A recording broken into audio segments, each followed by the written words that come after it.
Picture this. The morning sun glints off the worn metal mailbox at the end of a long gravel driveway. The name, Sergeant James Wilson, is hand-painted on its side, the letters slightly faded from years of weather. A black SUV with tinted windows crawls to a stop beside it.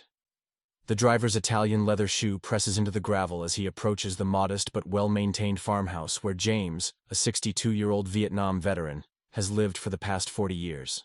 "Mr. Wilson, I'm here representing Horizon Development Group," the man says, extending a crisp business card between manicured fingers. "I need to discuss the situation with your property." James stands in the doorway, shoulders square despite the slight stoop of age, eyes narrowed against the morning light. "There is no situation with my property." The man's smile doesn't reach his eyes. "I'm afraid there is.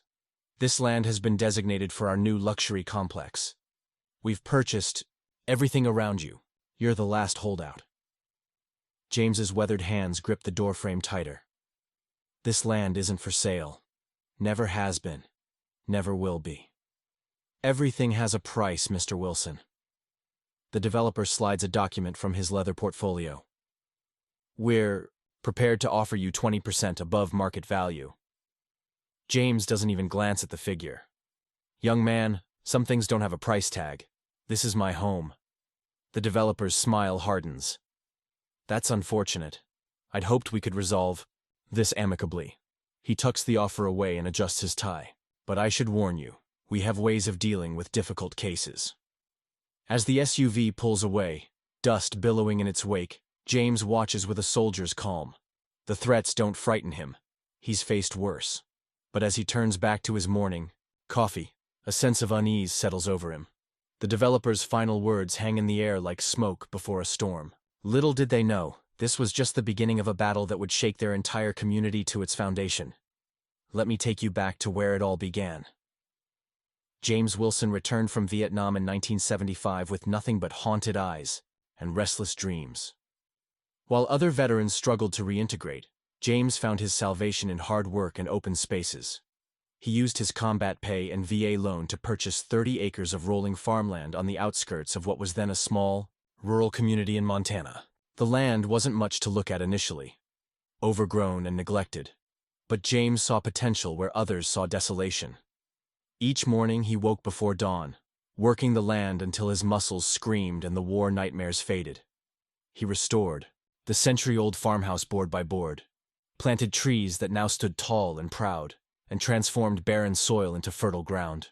By his 5th year on the property, James had established a modest but respected small-scale organic farm, supplying local restaurants and farmers markets with vegetables grown with expert care. His tomatoes won blue ribbons 3 years running at the county fair, and locals drove miles out of their way to purchase his famous sweet corn in summer months. The farm became a sanctuary not just for James, but for local wildlife. A family of bald eagles nested in the old oak by the pond. Deer grazed peacefully in his untreated back fields. James lived in harmony with the land, taking only what he needed and giving back in equal measure. As decades passed, the town expanded, slowly encroaching on the countryside. Developers came and went, offering increasingly higher sums for his strategically positioned land with its pristine view of the mountains. James declined them all with the same polite but firm refusal. This land isn't for sale. His home became his legacy. The hand-built stone walls surrounding his vegetable garden. The workshop where he crafted furniture from trees fallen naturally on his property. The small memorial garden where he'd planted 37 oak saplings, one for each man in his unit who didn't make it home. From his front porch, James could see the changing seasons paint the mountains different colors. He could feel the soil beneath his fingernails and the satisfaction of a day spent in honest labor. The property held his sweat, his tears, his healing. How could he put a price on that? The neighborhood changed around him. Farms sold to developers. Subdivisions sprung up where corn once grew. Traffic increased, and with it, the noise and pollution James had once fled. Still, his 30 acres remained a green oasis, a testament to one man's devotion. He might have continued this way indefinitely if not for Blake Harrington, CEO of Horizon Development Group, who stood on the opposite ridge one clear autumn afternoon, surveying the landscape through expensive binoculars. Harrington's eyes narrowed. As they focused on James's property, the final piece in his ambitious puzzle.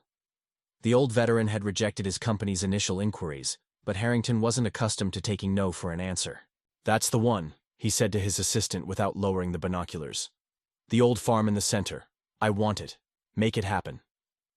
As Harrington's sleek car pulled away, James was working in his garden, unaware that the piece he'd built over a lifetime was about to be systematically dismantled.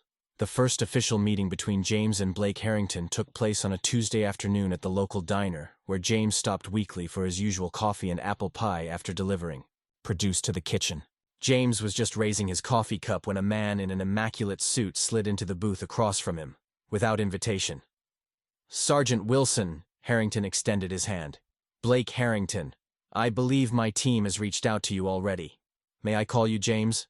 "Most people call me Sarge," James replied, not taking the offered hand. "And yes, your people have reached out. I've declined, multiple times." Harrington's smile didn't waver. "I wanted to speak with you personally. I believe there's been a misunderstanding about what we're offering." "No misunderstanding. Your company wants my land. My land isn't for sale." "Perhaps this might change your mind." Harrington slid a check across the table. The figure had doubled since the last offer. James didn't even glance at it. "Mr. Harrington, money isn't the issue. That land is my home." "But think of the opportunities." Harrington leaned forward, lowering his voice conspiratorially. "Our Golden Horizons luxury community will transform this area. Property values will skyrocket. You could buy twice the land somewhere more suitable." "Suitable?" James's voice remained level, but his eyes hardened. "I've spent 40 years making that land suitable. It's exactly how I want it." Harrington's smile tightened. "I admire your sentimentality, I really do. But progress is inevitable. Your farm is an anachronism, surrounded by development. It's like trying to hold back the tide." "Then I suggest you find a different beach," James replied, returning to his coffee. Harrington's charm slipped for just a moment, revealing something colder underneath. "You should know, Sergeant, that I always get what I want. Always. This project is happening with or without your cooperation." "Is that a threat, Mr. Harrington?"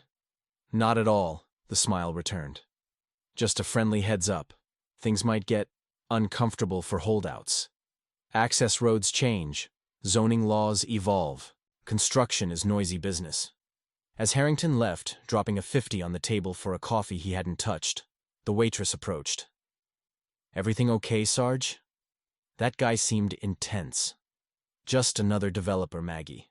Nothing to worry about." But as James drove home, the encounter left a bitter taste that even Maggie's famous pie couldn't sweeten.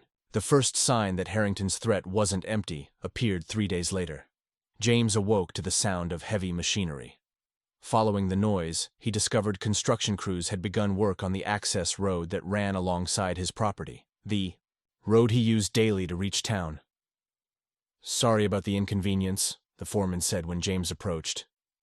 "We've got permits to widen this road for the new development. It'll be closed for about 3 weeks. 3 weeks? That's my only direct route to town." The foreman shrugged. "You can take the Forest Service road. Adds about 40 minutes to your drive, but it's passable in good weather." James contacted the county planning office that afternoon, only to discover that all permits were indeed in order. Horizon Development had done their homework. The detour meant James could no longer make his regular deliveries to restaurants in town. His perishable produce couldn't survive the extended journey. 2 weeks later, water pressure at James's farm dropped to a trickle. The utility company representative sounded apologetic. "There's construction damage to the main line supplying your area. We're working on it, but with the new development, taking priority for water infrastructure." James installed rain barrels and hauled water from the creek on his property. He'd survived worse in Vietnam. Next came the noise. Construction equipment operated from dawn until dusk, sometimes beyond city-permitted hours. When James filed noise complaints, they were investigated days later, always finding no violations in progress. Dust from the construction site blew constantly across his fields. His vegetables, once pristine, now required extra washing to remove the fine layer of grit that settled daily. James documented everything methodically in a leather-bound journal. times, dates, photographs, his military training and reconnaissance proving useful in civilian life.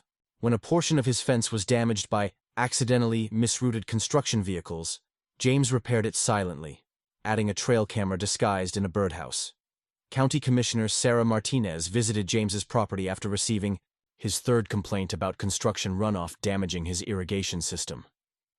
"This isn't right, Sarge," she said, photographing the muddy water flooding his eastern field. "They're required to contain all runoff within their construction site." "Tell that to Mr. Harrington," James replied, handing her a cup of coffee as they stood on his porch. "Every violation gets a slap on the wrist, if that. Meanwhile, my crops are suffering." Horizon Development makes generous contributions to most of the council members' campaigns, Sarah admitted. "But this is beyond political. This is harassment. Can you stop it?" Sarah's expression was grim. "I'm only one vote on the commission, but I can help document everything officially, build a paper trail." When she left, James felt his first glimmer of hope. At least someone in authority recognized what was happening. That evening, local news ran a feature on the Golden Horizons development, praising its economic benefits for the community.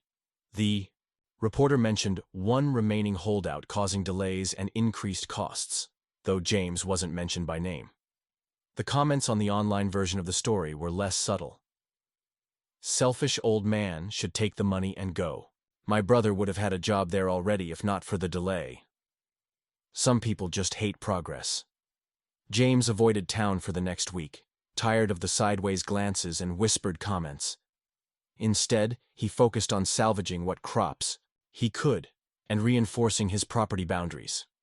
When his property tax assessment arrived, it had nearly tripled. The explanation cited increased property values due to surrounding development. James's modest military pension and farm income wouldn't cover the new amount. He filed an appeal and contacted Sarah Martinez again.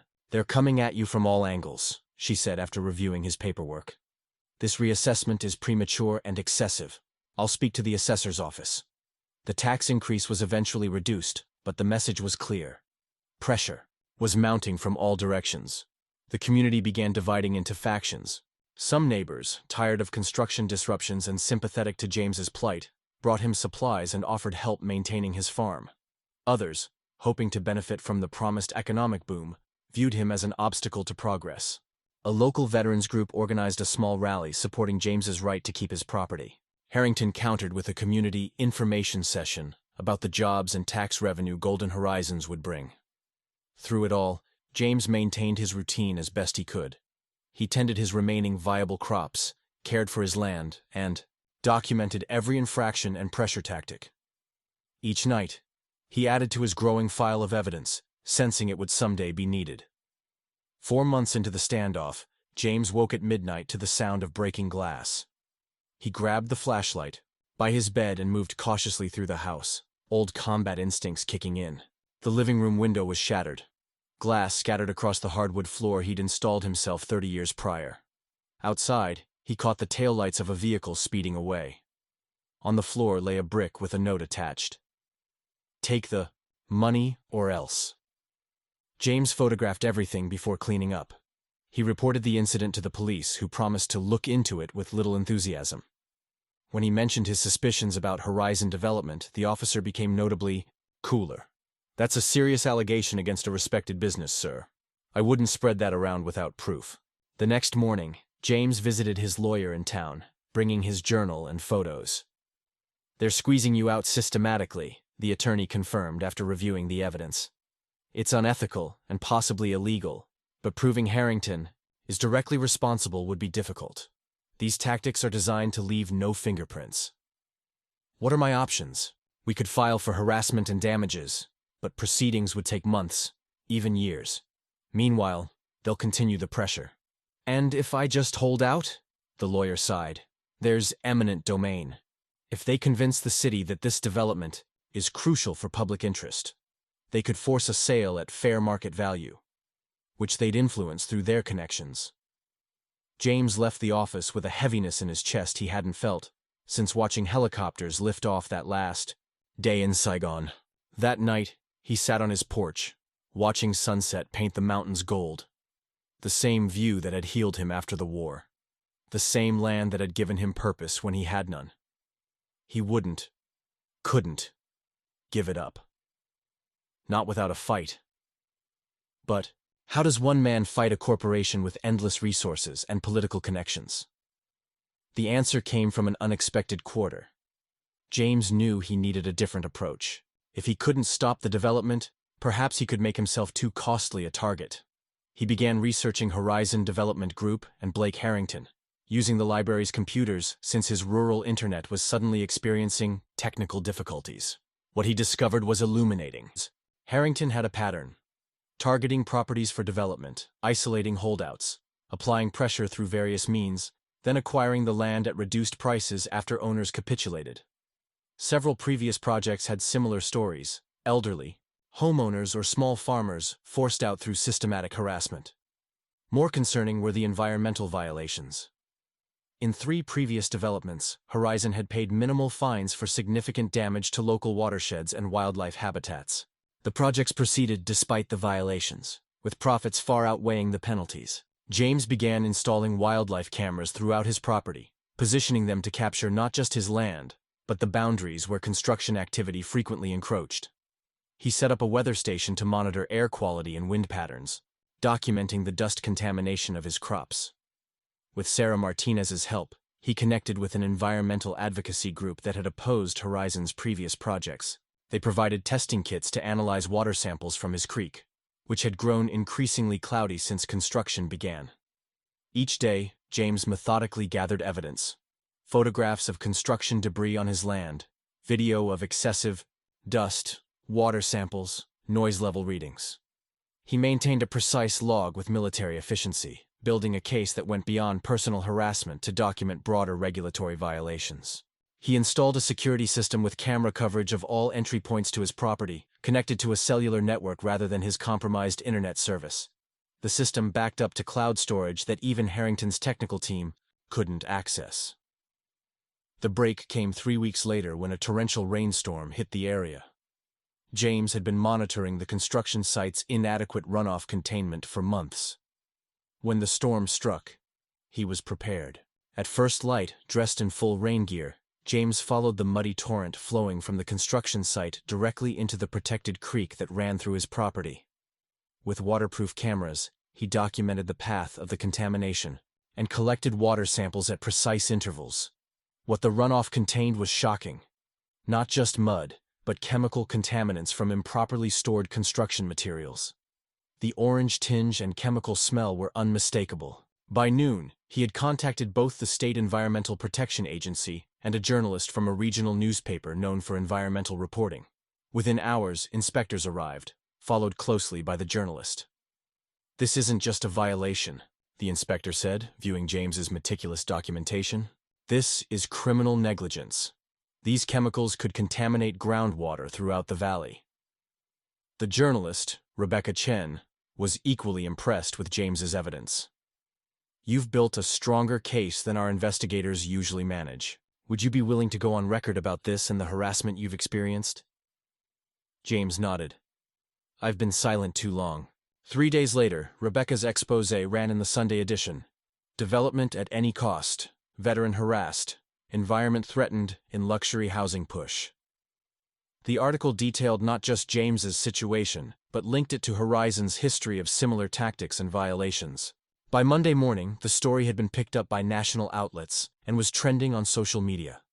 Veterans groups around the country shared James's story, and environmental activists organized protests at other Horizon development sites. The tide of public opinion, which had been partially against James locally, suddenly shifted. Community members who had believed Harrington's promises of prosperity saw the fuller picture of corruption and environmental disregard. Blake Harrington called an emergency press conference, denying all allegations and claiming the environmental violations were the actions of subcontractors acting without company knowledge. Few were convinced. State regulators issued a stop-work order pending a full investigation. Horizon's stock price took a hit as investors questioned what other issues might surface at other development sites. James received calls from attorneys offering to represent him in lawsuits against Horizon. Environmental groups sought his permission to conduct further testing on his property. Local citizens who had criticized him now brought food and offers of support. Through it all, James maintained his routine, tending his land and documenting every new development. He knew Harrington wouldn't surrender easily. He was right. 2 weeks after the exposé, James received an official notice of condemnation from the county. According to the document, his property had been deemed blighted and would be subject to eminent domain proceedings for public benefit.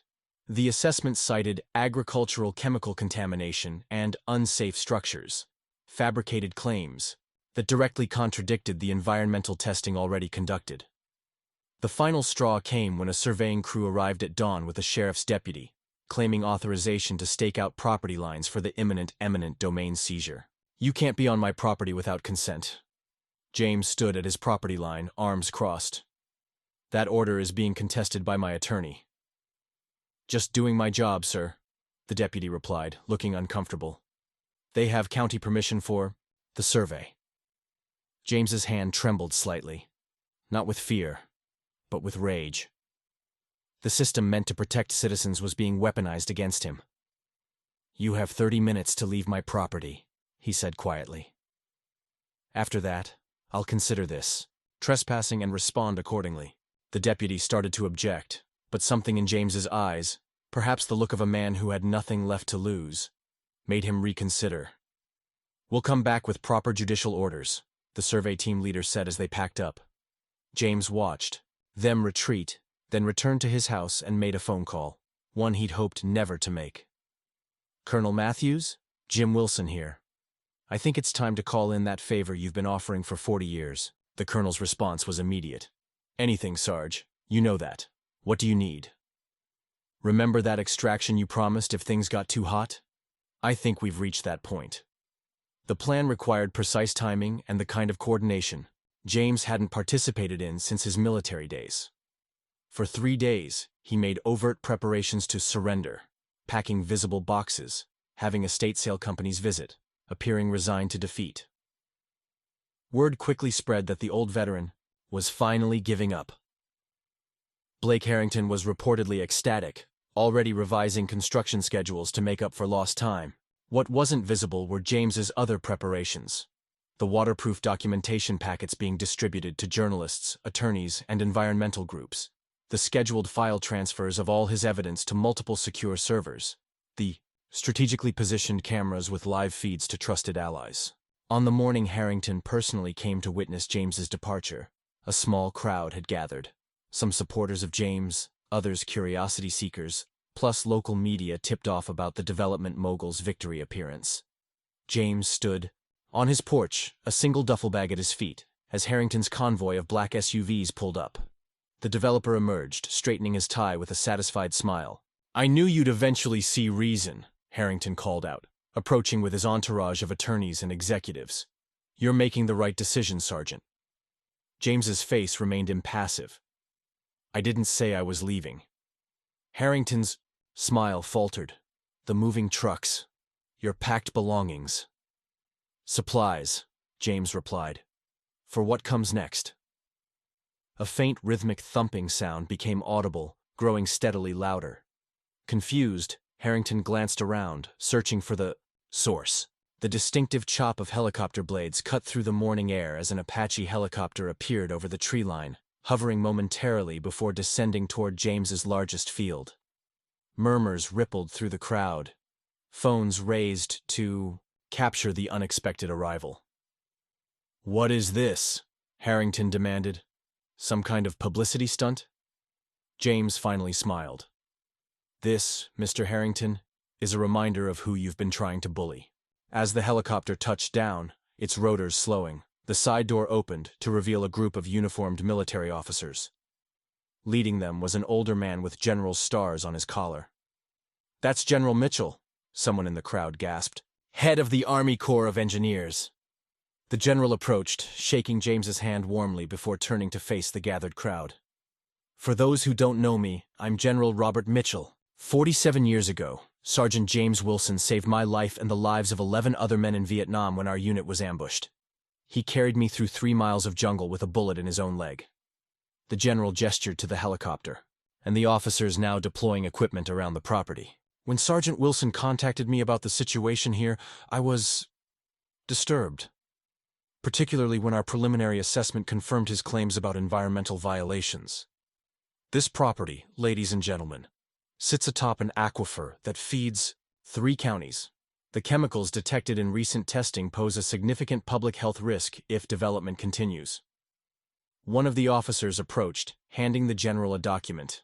As of 0800 this morning, by executive order, this land has been designated a Federal Watershed Protection Zone under joint EPA and Army Corps of Engineers jurisdiction. The general fixed his gaze on Harrington. Any development would constitute a federal offense. Harrington's face flushed crimson. This is absurd. You can't just swoop in and— We absolutely can, the general interrupted. The paperwork is ironclad. We've been monitoring the situation for months based on Sergeant Wilson's documentation. Your company's history of environmental violations made this decision quite straightforward. As if on cue, additional vehicles arrived. EPA officials, federal marshals, even FBI agents. Mr. Harrington, a stern-faced FBI agent said, stepping forward, we have a warrant to seize documents from Horizon Development Group related to environmental violations and potential racketeering charges. Cameras flashed as Harrington was served with multiple documents. His attorneys huddled in frantic consultation. The crowd, which had been quietly observing, erupted in cheers and applause. Local news crews, already present for the expected surrender, captured everything. Rebecca Chen, the journalist who broke the original story, was conducting live updates for a national network. In an extraordinary turn of events, what was supposed to be the eviction of Vietnam veteran James Wilson has instead resulted in federal protection for his property and serious legal troubles for Horizon Development Group. Social media exploded with images of the Apache helicopter on James's farm and Harrington's stunned expression as he was served with federal documents. Hashtags like Tomrum Veteran Victory and Horizon Takedown trended nationally within hours. By nightfall, the story had gone viral. National news programs led with dramatic helicopter footage and interviews with environmental experts explaining the significance of the Aquifer Protection Order. Horizon Development Group's stock plummeted as investors fled. Other communities where the company had projects began demanding similar environmental assessments. Former employees, emboldened by the developments, came forward with additional allegations of corporate misconduct. Blake Harrington issued a terse statement denying all wrongdoing and blaming disgruntled elements for a coordinated attack on his company's reputation. Few were swayed. In James's community, the atmosphere transformed overnight. Those who had criticized him now claimed they'd supported him all along. Local businesses put up signs declaring, "We stand with Sarge." The mayor, previously aligned with Horizon's interests, announced a special commendation for James's environmental stewardship. 3 days after the helicopter landing, Horizon Development Group announced the indefinite suspension of the Golden Horizons project. A week later, they withdrew completely, selling their acquired land parcels at a significant loss. James received thousands of messages from veterans, environmentalists, and ordinary citizens inspired by his stand. Multiple book and movie offers appeared. A prestigious law school requested his documentation for use as a case study in environmental justice. Through it all, James maintained his routine, tending his crops, caring for his land, and greeting visitors from his front porch. The only notable addition was a weekly environmental monitoring session with scientists from the Army Corps of Engineers, who had established a small research station on the edge of his property.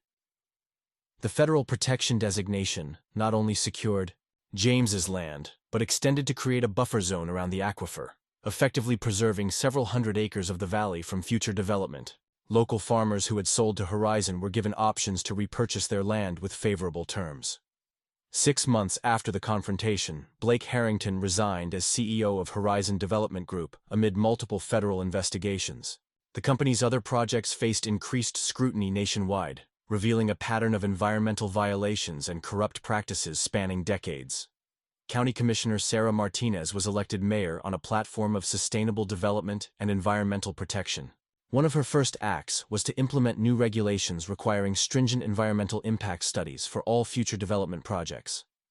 James declined most interviews and public appearances, preferring his privacy. He did, however, agree to host occasional educational visits from local schools, teaching children about sustainable farming and the interconnectedness of ecosystems. The abandoned construction site on the neighboring property was transformed into a community green space, with native plants replacing the scars of development. Volunteers, many inspired by James's story, worked weekends to restore the natural beauty of the area. On the anniversary of what locals now called Apache Day, James hosted a small gathering on his farm.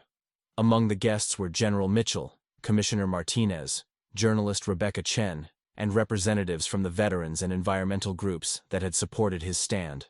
Standing by the old oak tree where eagles still nested, James raised a glass of his homemade apple cider. "To standing your ground," he said simply, "and to the land that grounds us all." As sunset painted the mountains with the same golden light that had sustained him for 40 years, James Wilson looked out over his farm. Still his, now and for generations to come. 1 year after the dramatic events that captured national attention, the valley had undergone remarkable transformation. The federal watershed protection designation had expanded to include critical wildlife corridors, creating a nature preserve that attracted ecotourists and researchers alike. James's farm stood at the heart of it all, now officially recognized as a model of sustainable agriculture. University agricultural programs sent students to learn his organic farming techniques. Environmental scientists studied his land management practices. The property that Blake Harrington had dismissed as an anachronism was now lauded as visionary. Horizon Development Group no longer existed, having collapsed under the weight of federal indictments and shareholder lawsuits. Blake Harrington faced multiple criminal charges ranging from environmental violations to wire fraud. His fall from grace had become a cautionary tale in business schools across the country. More significantly, the standoff had sparked a national conversation about development ethics, environmental protection, and the rights of property owners against corporate pressure. Wilson's stand, as it became known, inspired similar resistance. Movements in communities facing questionable development projects. James himself had adjusted to his unexpected fame with characteristic modesty. He declined the reality show offers and book deals, though he did allow a respected environmental journal to document his farming practices for educational purposes.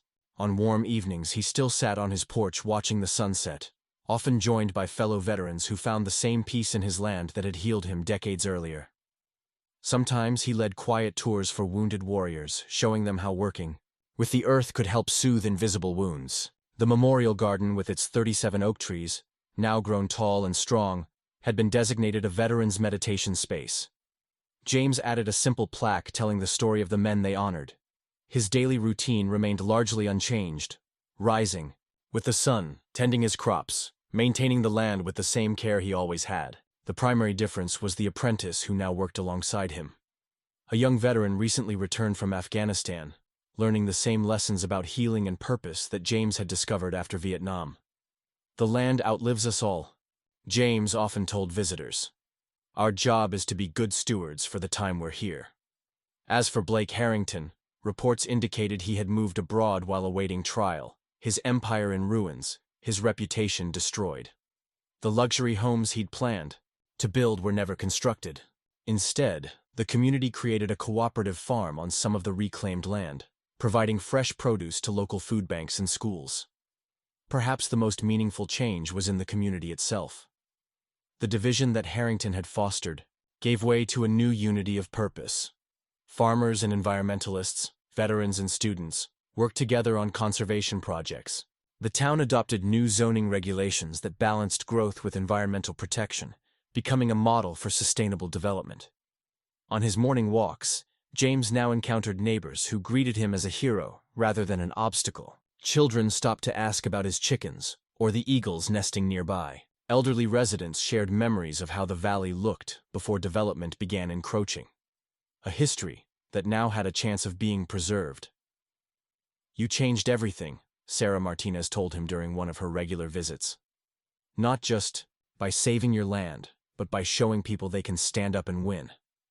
James typically deflected such praise.